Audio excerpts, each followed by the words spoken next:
Now friends, I don't think you need to be a wood turner or even a woodworker to understand that having a knot in the piece that you're working with can present challenges. But what if the entire piece you're working with is a knot? What I have here is a black oak knot that I cut out of another project, not to throw in the wood stove, but to see if I could do something with it. As you can see, I have epoxied it, all the cracks. These cracks go all the way through. You could see daylight. I had actually filmed that whole process. I put it in my vacuum chamber, I epoxied it, and then I lost the footage. So my plan today is to make a small coin dish. I'm going to drill a hole for a woodworm screw. This is going to be the bottom. It's obviously going to be very shallow. It's a little over 2 inches thick. So once I establish the center, I'm going to cut the corners off on the bandsaw and see if this is not just a terrible idea.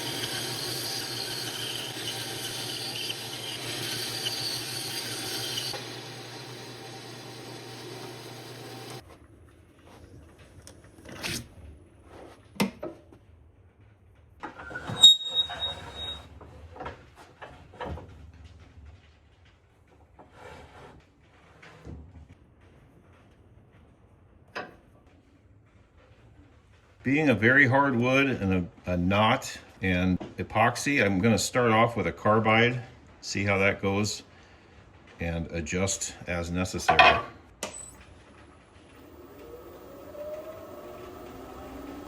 Start at just over 1,000 RPM.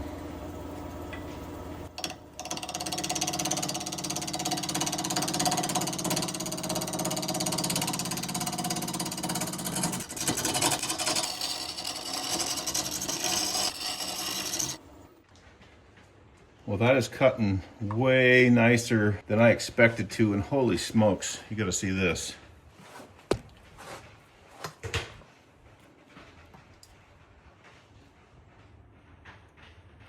Look at this crazy grain.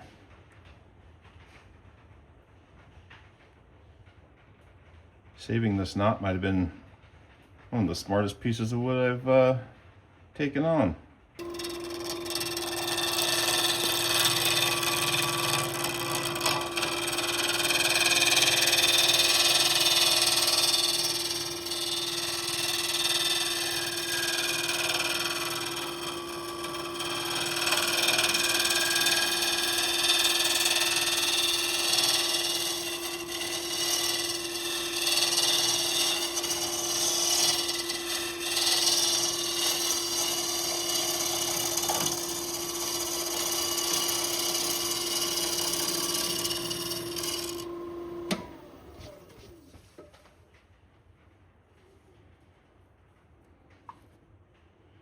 Gonna have a lot of gaps to fill in here where the epoxy wasn't able to get. I'll probably CA glue those as we go.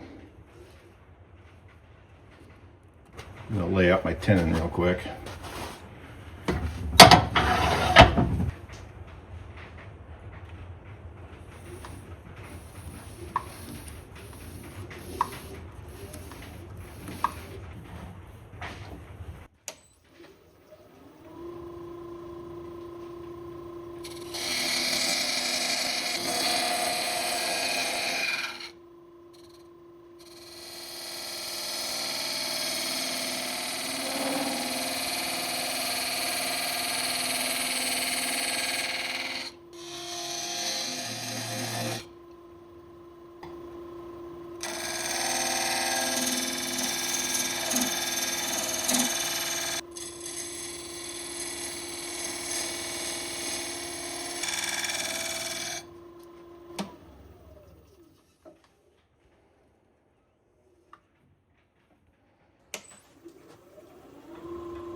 I'm gonna CA glue these spots really quick.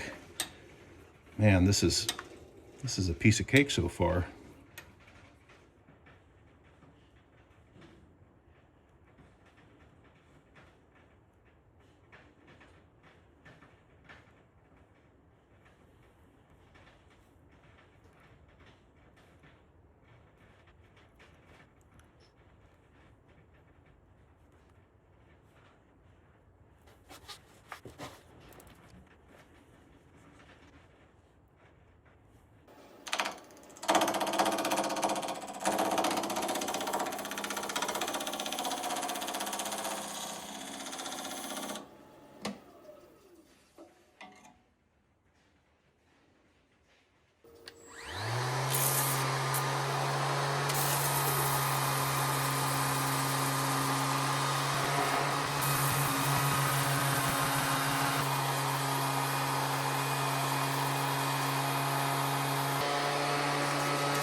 All right, I'm not trying to make a funnel. I think that's probably good right there. I want to sand that inside.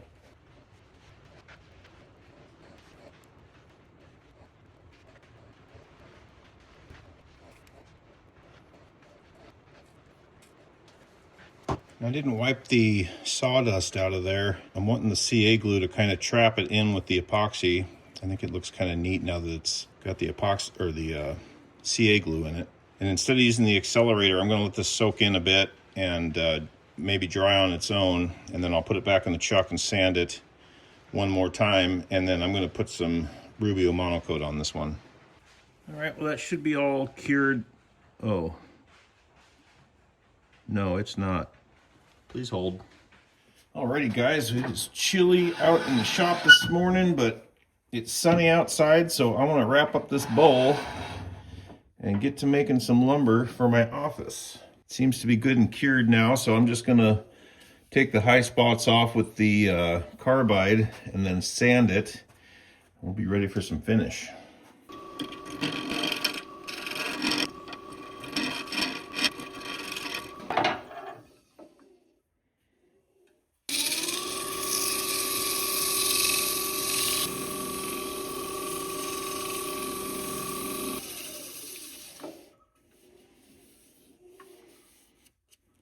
All right, that's looking pretty good. I'm gonna get some Rubio ready and finish this off.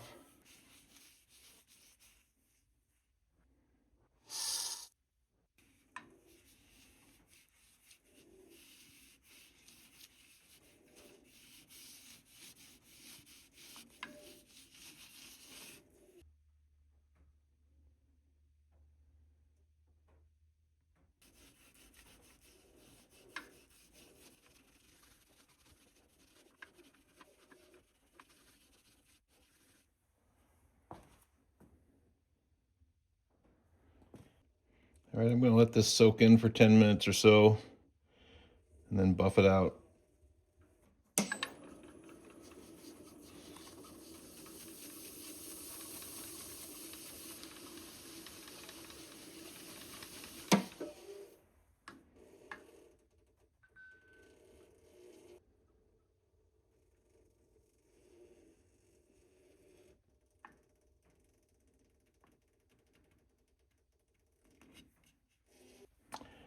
Couple of defects in the epoxy, but only when you're super zoomed in. All right, I need to remove it from the chuck, put a block in there so that I can flip this around and trim the backside, get the tenon cut off, sanded and finished, and we'll call this one done.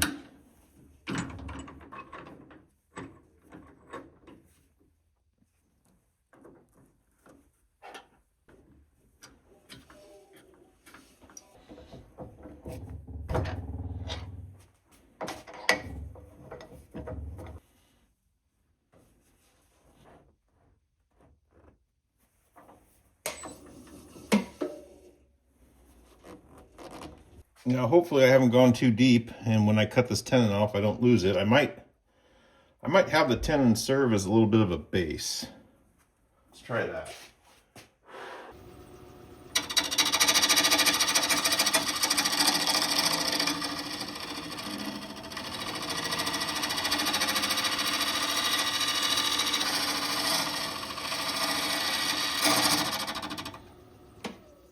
I think I got a little too thick of a towel on this thing. I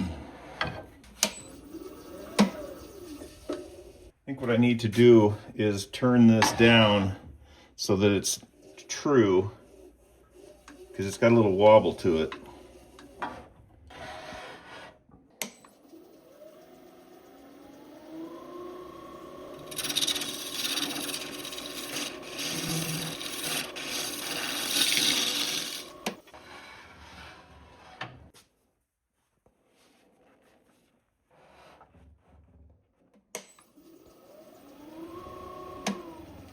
All right, I like that a lot better.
Now, this was my first time using my vacuum chamber to do epoxy, and mistakes were definitely made. I put this in my vacuum chamber and then just left it there to cure, and what I should have done was put it in for a minute or two and then put it in my pressure pot, because the epoxy didn't come out really well. There's a lot of bubbles in it that would have gone away in a pressure pot. So lesson learned on small, insignificant piece. Next one will be much better. Stick around. I got some beauty shots of this and a little surprise at the end. I'm going to go ahead and start milling up some lumber for my office. So tune in next week for part 2 of my office build.